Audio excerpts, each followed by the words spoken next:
welcome to Domain Investors Television. I'm your host, Morgan Linton, and we are live at TRAFFIC Vancouver 2010.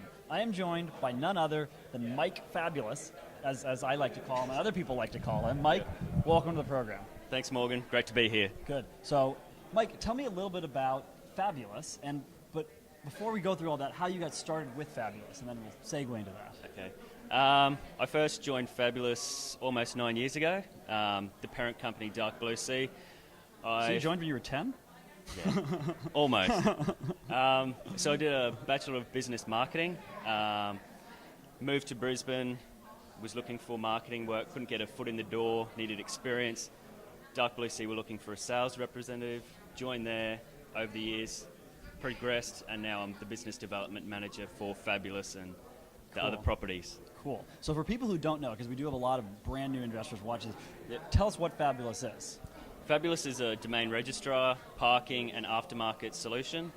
So we're really targeting the wholesale market. So those domainers that have large portfolios and either monetize or looking to sell them as well. Cool. And one thing I'm really interested to hear from you is the .com.au market. That's right. It's a totally interesting market that's really been heating up. So tell me what's going on in that market. It really is starting to heat up. When it was first launched, there was a lot of regulations. You couldn't really monetize the AUs, you couldn't sell them, but it's being deregulated, so a lot more opportunities for domainers to get involved in. But on top of that, there is still a fair bit of regulation. You have to be an Australian business owner to actually register AUs. But we're involved with the drop side of things.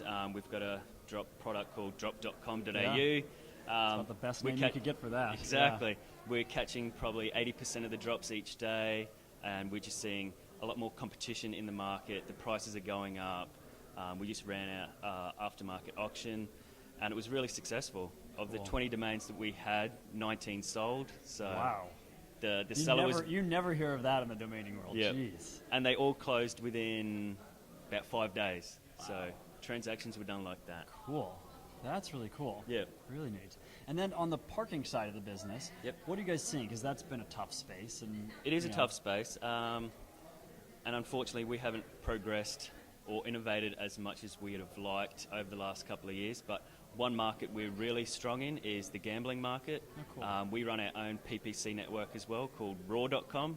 So we've got relationships with a lot of the big affiliates and advertisers in that space. So we're pretty dominant in that. We can probably perform better than the Googles and the Yahoos out there. So cool. Very cool. Sorry about that, Google. It's okay. They don't mind. They are used to getting bashed because they're number one. So. And then what do you see? The market is changing so much now, the domaining market, and you've been in this industry for quite a while now. How have you seen it change over the last few years? I think the monetization models have changed a lot. Parking is still going to be around, the PPC model, but you're starting to see a lot more of the e-commerce sites come out. I'm a big fan of like the Y-Parks and Smart Names have got a good solution. I would love for us to be able to offer a solution like that, but at the moment we've got other priorities. But I see other monetization forms like direct to advertisers, CPA, CPL. We actually do a little bit of each. On our own portfolio, so there's huge potentials if you can find those advertisers and those people willing to pay. Absolutely, but you have to work for your money now. That's right. Though we just had a advertiser buy some of our domains off us and wanted more. So we supplied them with the list, and they said, "Well, can we just buy the traffic?" So they're buying the traffic directly on a unique basis. It's like that whole domain leasing idea. Yeah. So we're looking for those kind of relationships to maximize the earning potential. Cool. So that's where it was. Now, where do you think it's going? Like 5 years from now, we're talking again. I hope that development is a bigger form of monetization, and people are doing a lot more of it. We're trying to get into it. We've been battling that situation for a long time. It's just trying to release a product that can work in scale and mass produce relevant and quality domains. So I think whoever can crack that... It's hard, yeah, right? It is. Whoever can crack that solution is onto a winner. And hopefully we can bring value to it. But I hope that development is a big key to domains and the industry. I'm with you. Now, what do you think about like other CCTLDs, like the whole CCTLD market Yep. What do you think as far as new investors getting in? Do you think there's opportunities there? I guess it depends on the actual country. It depends how well they adopt their CCTLD. I know in Australia that the AU is more recognised than the .com, and you've been to Australia, so you may or may not have seen. Yeah, no, absolutely. A lot of the marketing is focused around the AU. A lot of the big brands have picked up generic AUs. I think Foster's owns beer.com.au, so they see the potential in that. Yeah. So it really depends on the actual country and the users within that country, how they use their CCTLD. If they're not going to type it in, it's not going to succeed. Yeah. So that's my view anyway. Yeah. Now, the thing with just commenting on Foster's, because this just popped in my head. When I was going to Australia, everyone told me, oh, you're going to be drinking Foster's like day and night there. Foster's really isn't as popular in Australia as one would think. It's not really Australia for beer. Yeah, exactly. It's actually popular everywhere else because they think they're drinking Australian beer. Yeah. I think it's just very well marketed overseas. Yeah. Like in Australia, you're probably lucky to find it at a bar. You can probably buy it in a bottle-o, but I've never seen it in a bar. I've yet to find it. Not many people drink it. Yeah. That's funny. It is.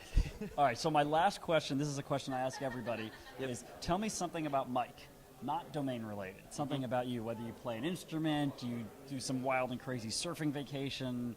Tell me something about Mike. Something about me, probably that not many people know, is I actually have an identical twin brother. Oh, that's right, yeah. So Mitch, which one am I really talking to? Could be either. Yeah, right? So yeah, I've got an identical twin brother. If we were standing right next to each other, you probably would be flat out telling the difference. But So do you guys ever play tricks on people or use that? We had in the past, but Okay.